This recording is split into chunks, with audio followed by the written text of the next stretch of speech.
Hello and welcome to the Man Panel. I'm so excited that you're here, and I'm so excited to welcome a returning guest. He's back by popular demand, and that is the wonderful Larry Michael. Welcome, Larry. Hello, hello. Thank you for the invitation. I'm excited to be back on the panel again.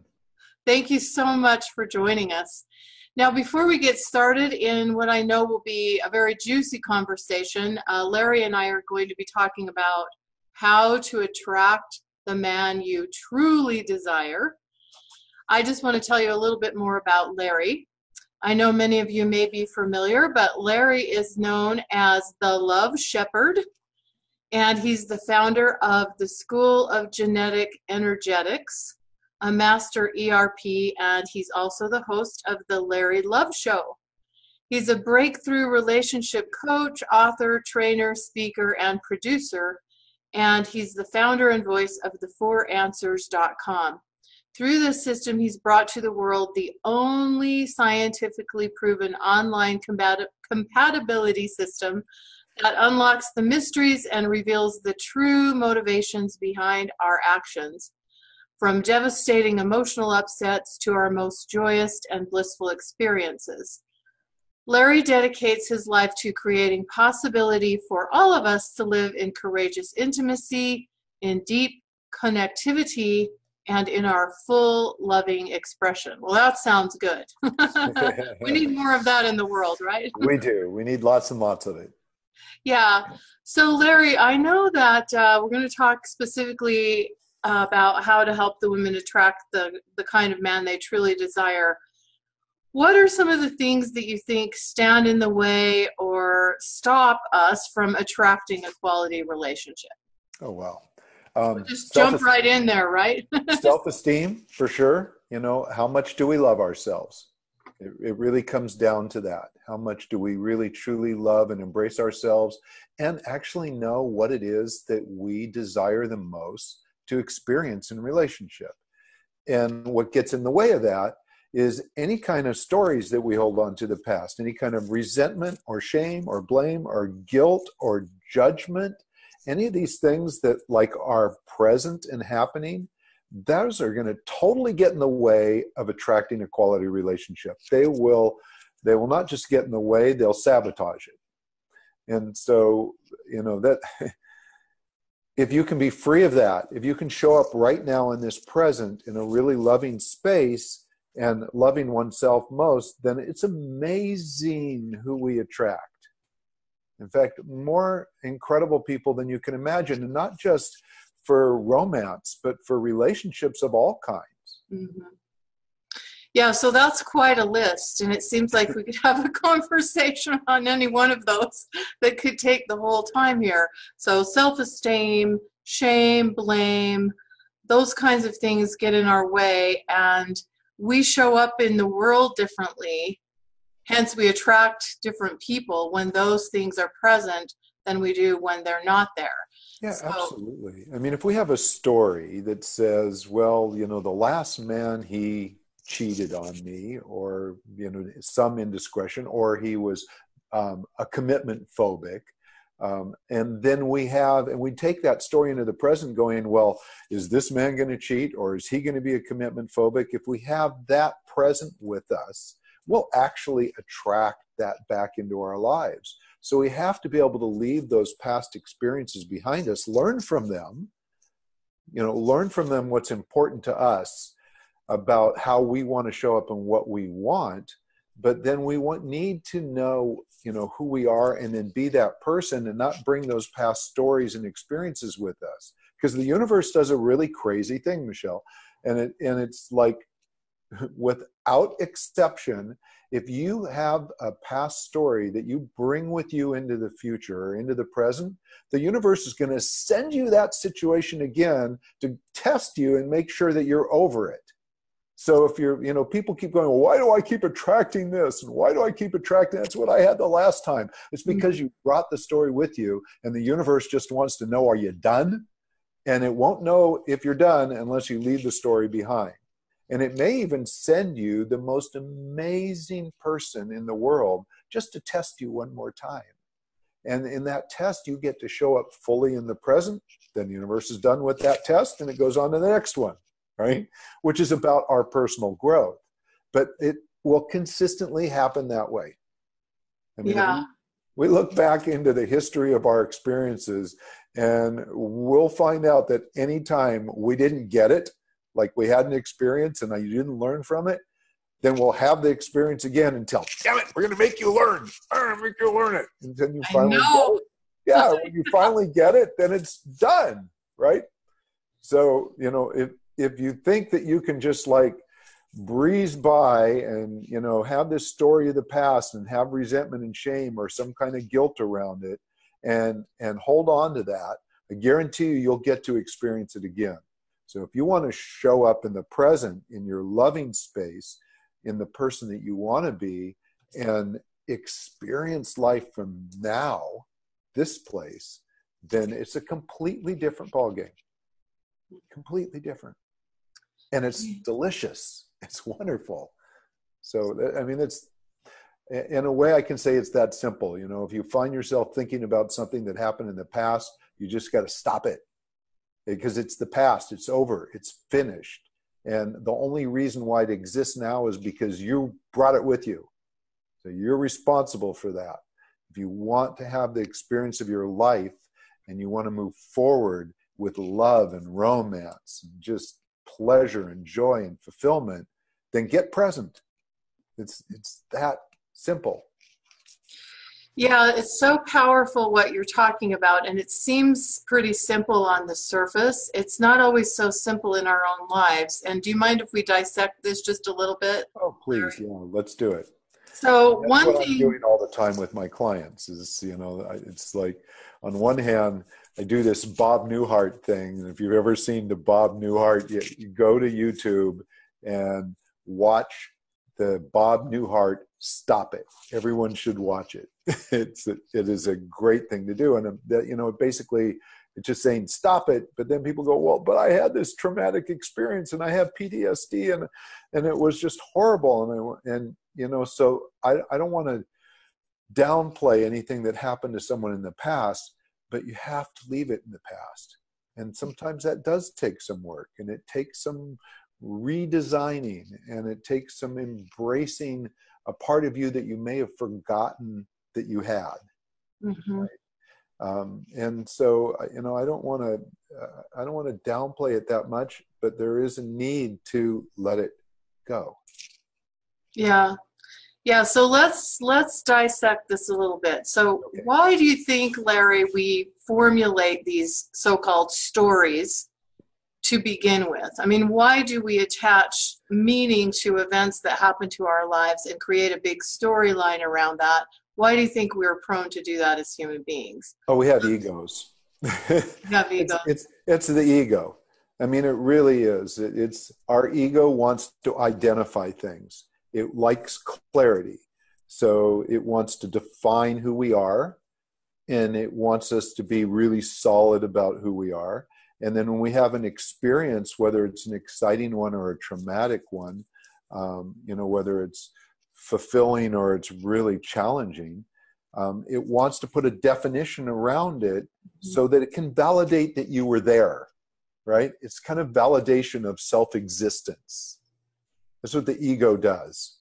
And so we, on a daily basis, on a minute-by-minute basis, we do this dance with our ego.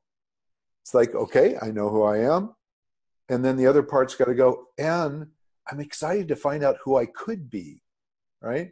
So the ego just wants you to stay with who you are. That makes it solid. The could be is the exploration. That's a step into a broader consciousness and availability and awareness. And it's where we emerge as human beings into something bigger and greater, which we should always be doing, right?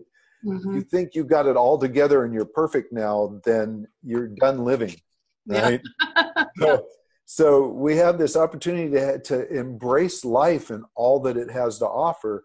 But if we carve it in stone, which is what we often do because it makes us feel more secure, we feel more safe. We got it together, right? It's like you get in behind your white picket fence and you shut the gate. and you go, this is who I am. Well, that's no fun for anybody.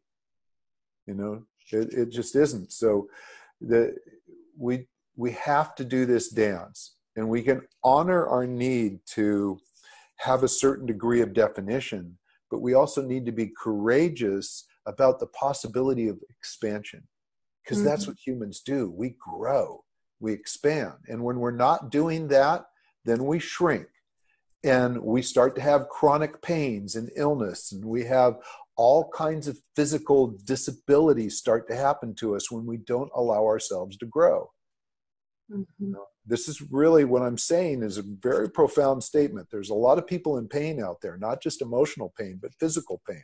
Shoulders hurt, back hurts, knees hurt, you know, something that's related. Right side father, or the male, left side is female, and you have these pains.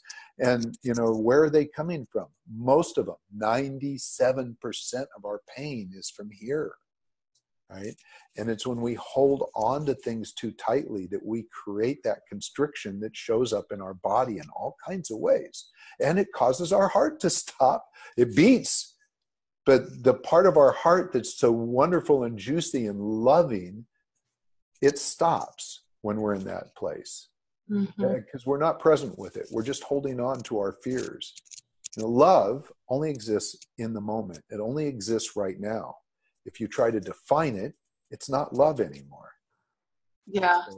So you know, everything points to live life right now. And it doesn't mean you have to be blissful. You can have, all of us are human to the point where we're going, oh, I'm so aggravated, or you stub your toe, or dang it, where's that serviceman that was supposed to show up, or why didn't I get this? You know, those are natural things. But what we do with those emotions is really key.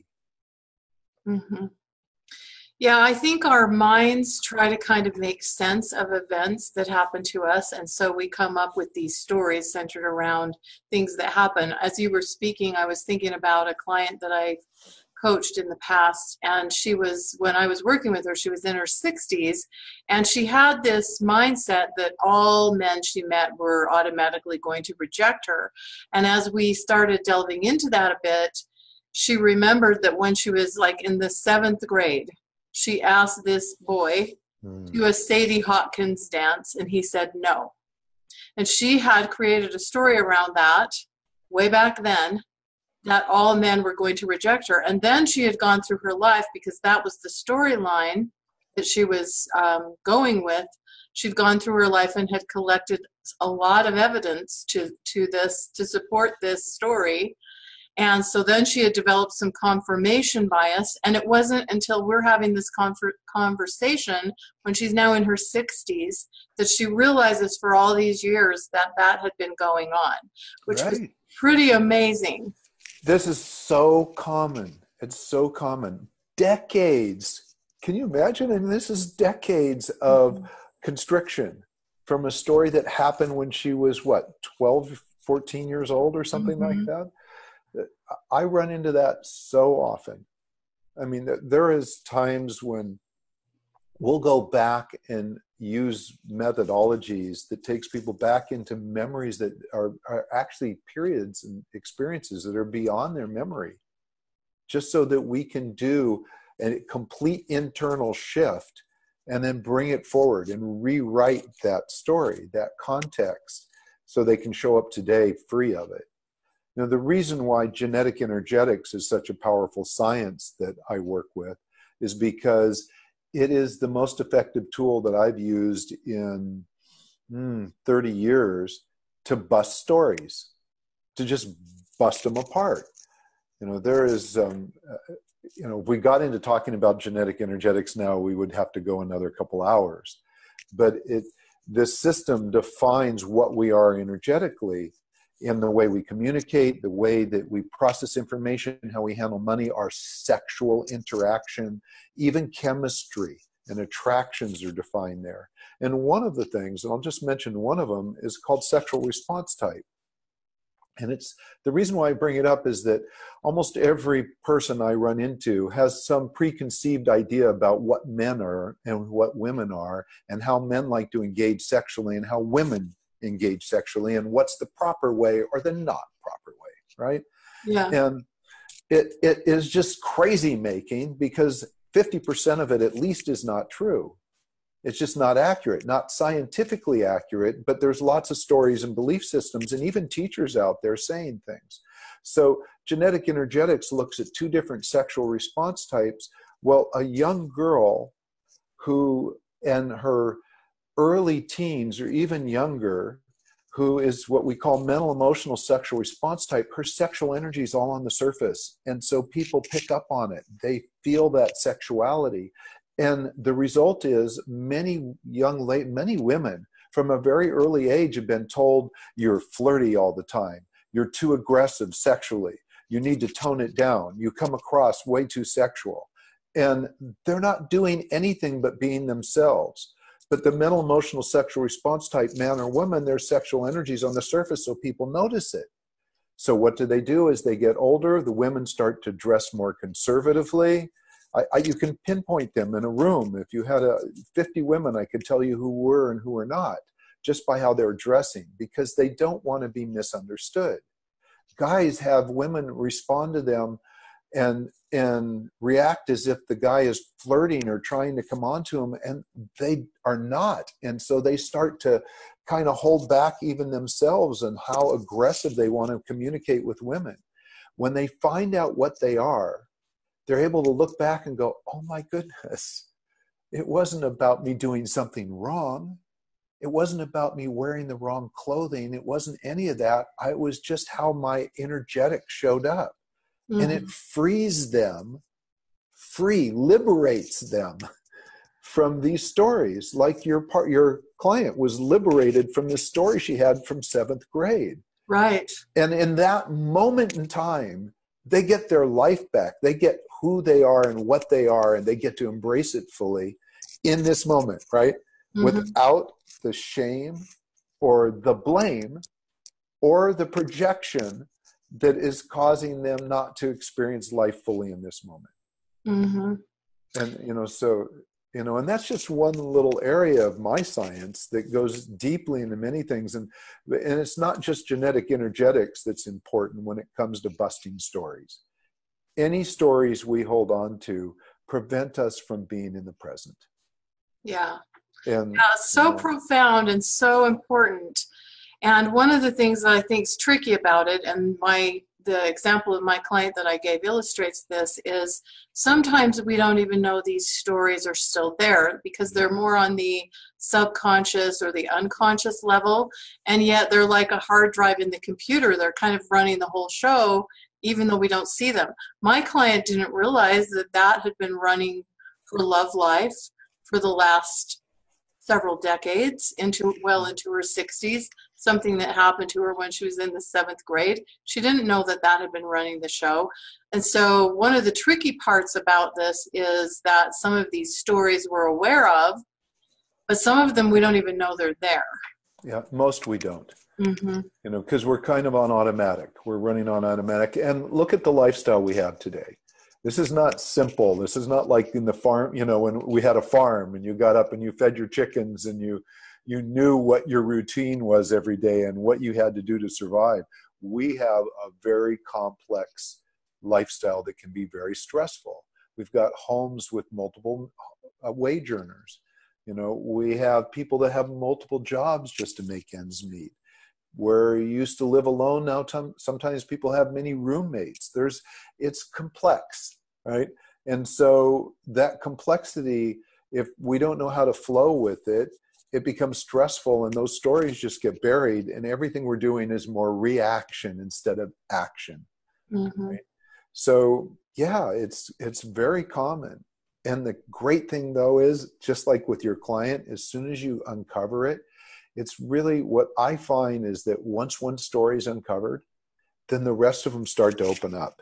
And it's kind of like a really tight rose that begins to bloom. It's like, oh, this petal loosened up here. And then it starts to get bigger and bigger and brighter and more beautiful.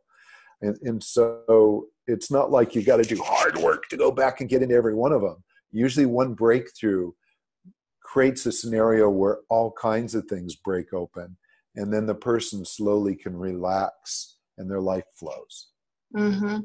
And That's the great work that coaches do, whether they use genetic energetics, my science, or they use a variety of things. You know, I don't go into it with just one thing. I bring all my years of coaching and therapy work and all the tools I have to help someone get free of whatever challenges exist. Mm-hmm. That's, there's so many modalities, hypnotherapy, you name it. All of them are aiming to do usually the same thing, which is get people free of that is constraining them. Yeah. Yeah. So there's this quote, you're probably familiar with it or have at least seen it before, by John Lennon. And he talks about how there are two main motivating forces kind of underneath everything. One is love and one is fear. Mm-hmm. And I know for myself that when I was single and struggling in the whole relationship realm, that I made a lot of decisions based on fear. And of course, that didn't typically lead me to a happy place. No. And I know that's true for many other women out there, because I talk to them like you talk to people all the time. I talk to people all the time. Do you think this whole fear thing is really based in these stories and this guilt and this shame? Where does all this fear come from? It absolutely comes from that. I mean, if you had an experience, oh my gosh, I mean, there's so many examples we could bring up. You're driving a car and you get in a horrible accident. You don't want to drive a car again because you're fearful to get on the freeway. So you take every possible side road, right? Mm-hmm. You had an experience where you had a huge financial calamity and it wasn't your fault. It was someone else's, doing, but it impacted you in a really traumatic way. So now you're so fearful about who's spending money, how it's being spent, where it's being spent. Does anyone have any control? Where's the control, that you clamp down tight. And so, it all comes from our past experiences. And we have to remember, and this is when we find ourselves fearful about anything and we're projecting that fear on someone else. The question is it really this person we're worried about? Or are we fearful that we're going to have an experience like we had before and we're projecting it on someone new? Mm-hmm. I work I'd say 70% of my clients are couples. And they're couples that want their relationships to be stellar. They want it to be so fulfilling. And so often what gets in the way is some experience that they had in the past they're projecting on their partner. It's like you could have had gone through a divorce in the past where there was an indiscretion, Mm-hmm. right? And the circumstances of those indiscretion, that circumstance, something similar may come up again. Like, maybe your partner's traveling to the Bahamas for a business meeting. Oh, the Bahamas. That's going to be an incredible place. There's a lot of women hanging out there. I bet he's going to probably go have an affair with someone. And, and this might be because this happened in a previous relationship where the partner went to the Bahamas and it happened there, right? Yeah. But when you get right down to it and you ask them, do you really have any concerns that your partner would ever be interested in even look at another woman? And they go, well, no, not really. Then where's this coming from? Well, it's coming from that past experience, right? Mm-hmm. So that's fear-based, and the fear is based on an experience in the past, right? Mm-hmm. We have nothing to fear. Think of kids, and think of a young kid, little kids in a sandbox. Are they fearful? No, they're picking up sand, they're throwing it. They have little parts and pieces and rocks, and sometimes they even get hit with that, and then some parent comes up and goes, oh, don't do that. You could hurt somebody. And they're so upset that now the kid's going, I don't want my parents upset. And so they're fearful of that upset ever happening again. It changes their behavior. Yeah. Right. But up till then, everything was like, wow, let's explore. Let's check it out. Let's see what we can do. That's the way life should be. Right. Think about your opportunity to meet someone new. And whether it's a speed date or it's Tinder or it's a dating site or it's a matchmaker set you up, and you're at the table facing this person, and you look at them, and all of a sudden you go, boy, this reminds me of Bob. I remember Bob. He used to look at me like that. Well, this guy must be kind of creepy, and it's like, oh my God, give them a chance, see the person that's in front of you. But the only way you can do that is you have to be present, right? Because we want to be seen, and we want to be seen for who we are now and how we can show up now and what we're capable of now. Yeah. That's why for women to really meet someone special in their life, they need to be tuned into who they are now and what they really want and desire to experience in relationship. How do they want to be loved? How do they want to be embraced? What's really important to them? And do they behave as if that's happening to them? Live the way we want to be, and we will attract those people in. So that caught my attention, Larry, when you said live say that again. Live as though that's. Live the way you want to be. Live right? the way you want to be. Yeah. So many people ask for something. I want someone who respects me, but they don't necessarily even respect themselves. Yeah. So you got to show up and be the person. Be the person that you want to be treated as. And be the kind of person that behaves the way you want to be treated. And it is remarkable who shows up. You don't need dating sites. You don't need matchmakers. Those people will flock to you like a magnet pulls you in when you're that kind of person. They just the world's looking for folks that they can really connect with and be loving with and compassionate to and conscious and vulnerable and all of these luscious things that great relationships have.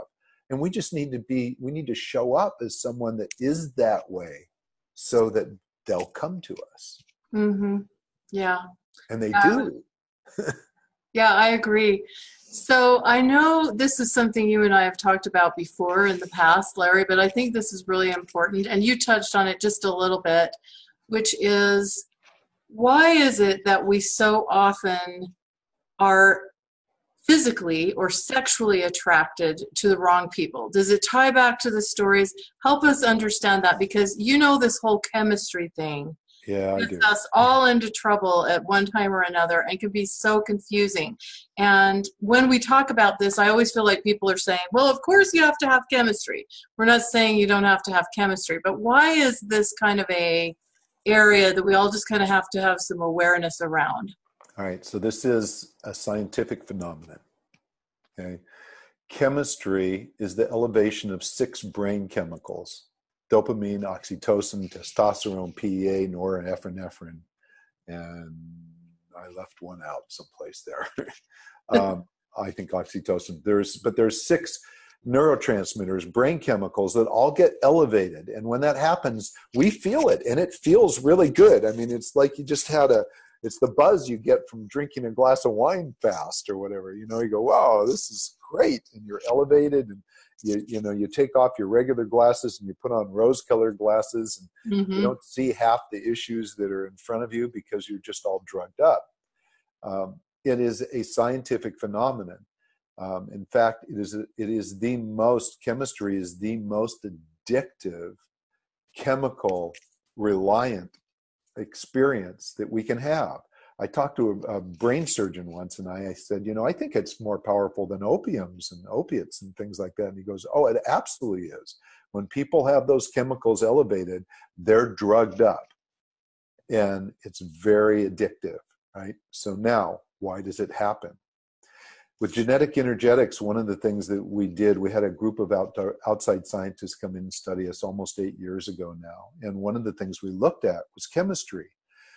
And we identify people as having what's called either true or false attractions. Mm-hmm. It's related to the genetic code of your opposite gender parent. And it has to do with how we communicate, but the energetics are there. And all of this, I think we're going to give people a free gift, aren't we, somewhere here, so they'll be able to find out what their attractions are. If you have true attractions, you're attracted to someone that is very similar communication style as you are. So this is someone that's really easy to communicate with. Mm-hmm. If you have false attractions, you're attracted to someone who is not the same communication style, and you want to be with them. But after a while, you figure out, wow, we're not even speaking the same language. And so that can be complicated. But even when you have true or false attractions, whatever it is, the chemistry is there. And when it's there, we just don't make really sound decisions unless we're aware of it.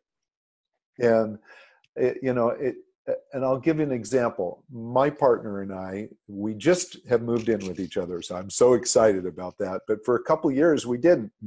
We lived about 30 minutes apart.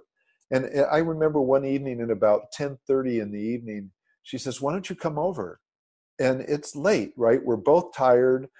I'm not coming over for anything else other than to climb into bed, go to sleep. And I was going to see her at 7 in the morning anyhow for a meeting we had.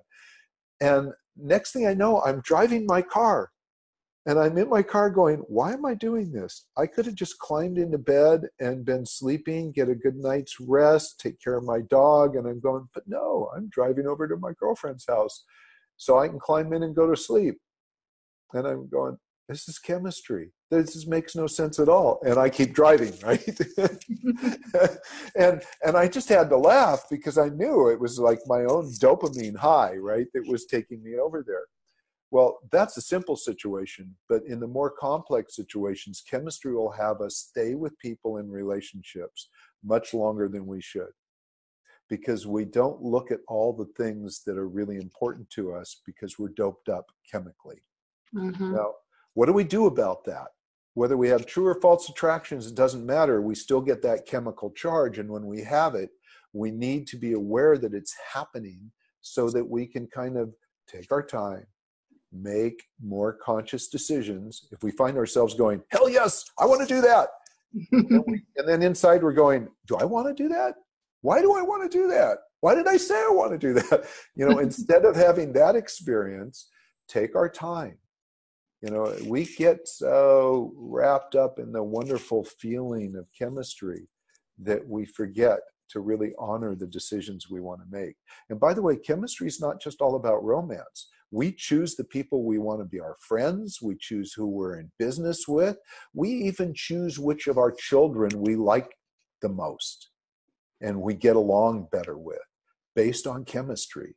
So to be aware of what our chemical attractions are is critically important. Not so that we can project on someone, but that we can be more conscious of how we make decisions. Mm-hmm. Yeah, so I think a key thing that you talked about there was slowing things down. It's great to have chemistry. It's exciting. It's fun. It's thrilling. It can feel like the Holy Grail, right? It's awesome.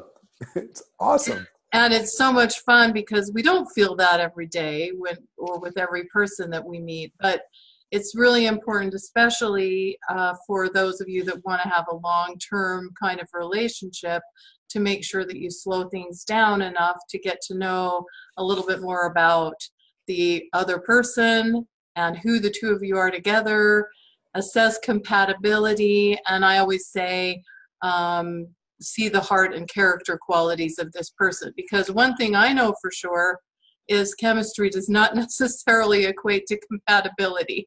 No, it does not. It does not. And I remember like in the early dating stages when dating sites were really, really popular, I would see profiles and a lot of women used to write, I'll know in 5 minutes. No, I'll know in 10 seconds whether there's chemistry or not, or they say there's got to be chemistry or forget about it. Right. And I can guarantee you that most of those people were the ones that are probably would still be single today because they keep getting into relationships that start out going hot and heavy and then they end up being train wrecks. Mm-hmm. And so I just can't overemphasize. I think chemistry is wonderful and it's also dangerous and it's a dance. So we just have to be aware of it. It's cool to be juiced up. It really is. And when you find compatibility, even if there's not chemistry at the very beginning, when people are really compatible and they begin to live that life of joy and creation together, then there's a new form of chemistry that comes up that's actually far more powerful than that instant spurt of chemistry that a lot of people look for. Mm-hmm. It's way more powerful and it's more juicy and it's really longer lasting. Yeah. Yeah. Well, thank you for speaking to that because I know it's something that comes up often. And I really, really like what you've shared today. I really feel like these are so important. And before we kind of wrap up and share a little about your free gift, Larry, since this particular event is to help women understand and have better relationships with men, I'm just wondering if there's a last idea or something you'd like to share along those lines. And I recognize in asking this question, not all men are the same, not all women are the same. We've been talking about how we have differences and it's important to understand ourselves better. But generally speaking, I'm just wondering if there's something you can share that might be valuable or helpful to the ladies here. I Well, know I I think put you on the first and spot there. yeah, no, please, I appreciate this because, in the last 6 months, I've been following the Me Too movement and men's movements in response to the Me Too movement, and, all of this, which has turned out to be, I think, almost devastating to a certain degree. The reveal is important, but the witch hunt has been a problem. And the projection on how men behave and how women behave and who they are has really been problematic. Michelle, if I meet you for the first time, I know you're female. That's what I know. I'm interested in females. So then from that point, I want to discover who you are, right? Right. Without projecting, well, she's blonde and she has long hair. What does that mean? Or she's a woman. Does that mean that she's going to be interested in my money? All of these crazy making ideas. You got to stop it. You got to stop that and go into every relationship with this absolutely joyous curiosity and desire to discover who is this person that's in front of you, right? And discover who they are. Every man and every woman is going to relate differently to the next man and woman. So you could have one man that seemed to be very mean and cold to one person and be very generous and warm-hearted to another. It's two different combinations, and every combination of any two people is uniquely different. And we've got to remember that. If we project, then we short circuit everything. We cut ourselves off from the greatest possibility in relating. Mm-hmm. And so, be that kid in a sandbox when you go to meet someone and go into an inquiry space and find out, who are you, right? Just the way you want to be seen. I don't want someone projecting on me. If you're a woman, you don't want someone projecting on you. Right. You want that person to discover who you are, be in that place, have a child's mind, and get excited about it. And by the way, you may discover that, hopefully, you're going to discover someone great. But you know what? Many times you may discover, you go, wow, that's not at all what I'm interested in. And because you're just in that pure discovery space and you're not trying to fit a square block into a round hole, then you discover much quicker whether this is someone that you want to spend time with or not. It's a great gift that you give yourself by being that open, because you can be far more discerning if you're not judging in advance. Yeah, I really appreciate that you said that. I think that's a really wonderful note to wrap up on.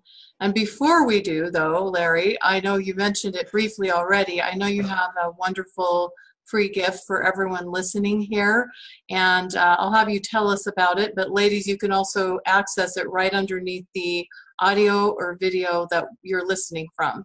So tell us a little bit about your free gift, Larry, because I know this would be valuable to so many people. Yeah, you got to do it. It's called a personal energetic profile. And what this is going to do is tell you what you are energetically. It's going to define your communication style. And I probably don't have time to go into detail about all of it. It's going to define your communication styles, what we call activity level, how you process information, your relationship to money, your sexual response type. It's going to tell you whether you have true or false attractions. And then there's also a section that has modifiers that go into depth about personality characteristics that are so valuable to know. Some people don't have any modifiers. Some people have multiple. And you only need 2 pieces of information to get this. You need your birth date, month, day, and year. You don't need time or place. It's not astrology or anything like that. It's its own science. And if you can get it, the birth date of your opposite gender biological parent. So for you, Michelle, be your father, your biological father. If you don't have that date, it's okay. You can do the report without it. You just won't get the chemistry section, but you'll get everything else. It's super valuable and it's super useful. And you can do this for yourself. You can do it for your friend or your someone you're interested in, but definitely go do it. And then, if you want to go deeper into any of this work, you can always contact me at Larry M, as in Michael, at the4answers.com. And, we're working with couples and individuals all the time. We have a whole team of energetic relationship professionals that also do that. And we're happy to support you to have the most ecstatic, wonderful, fulfilling, joyful life you can possibly have. It's our desire. Thank you so much, Larry. Really appreciate that. And I've done Larry's work here, and he was generous enough to give one to both me and my husband so that we could kind of learn some things about ourselves. And I can tell you it was quite interesting, quite revealing, and very accurate. So it's a lot of fun, and don't miss out on that opportunity. So just click on the link below. Be sure to get your free gift, and then also scroll down to the bottom of this page you're listening to and check out the VIP package, because in addition to all of the wonderful interviews, there's some amazing bonuses, again, to help support you on your journey. And Larry and I both are here to support you and are cheering you on to have the love and the life that you dream of. So thank you so much for joining us. Larry, kisses to you. Thank you. Thanks for putting this on, Michelle. I love the group of people you bring together for this. And it's always so exciting to see how people respond to the information. And I don't think I've ever listened to a single interview where there wasn't something valuable, even just a little tidbit that came out of anything that you've done. So I really appreciate it. Thank you so much. Oh, thank you so much for your kind words and for your contribution and for the work you're doing in the world. And thank you also, ladies, for listening, because the fact that you're here says something about you, that you're committed to having love and life that is extraordinary. So we compliment you. Yeah. And hope you'll join us for some more of the Man Panel, and we'll see you soon. Bye for now.